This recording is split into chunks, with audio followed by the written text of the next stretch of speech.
dinikahi. Seorang pria asal Kabupaten Deli Serdang, Sumatera Utara tega membunuh kekasihnya. Pelaku kemudian membuang jasad korban ke perkebunan tebu.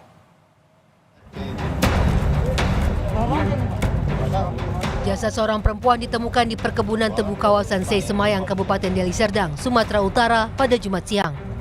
Warga yang tengah melintas segera melaporkan temuan ini ke polisi. Tim gabungan Polsek Sunggal dan Satreskrim Polrestabes Medan segera melakukan penyelidikan dan memastikan jika jasad tersebut merupakan korban pembunuhan. Pelaku pembunuhan diketahui merupakan kekasihnya sendiri. Korban dibunuh di kamar kos pelaku dan sempat dibawa dengan menggunakan motor menuju tempat jasad korban ditemukan. Kurang dari 24 jam, pelaku ditangkap di tempat persembunyiannya yang berada di Aceh Tamiang. Pelaku beralasan tindakannya dilakukan karena korban kerap meminta dinikahi.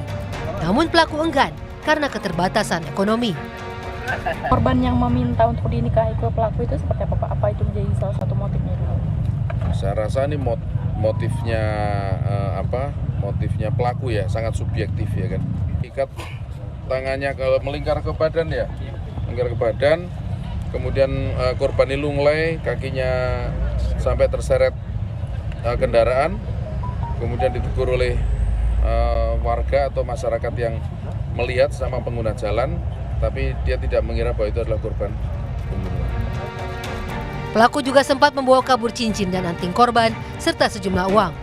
Akibat perbuatannya, pelaku dijerat dengan pasal 340 KUHP tentang pembunuhan berencana.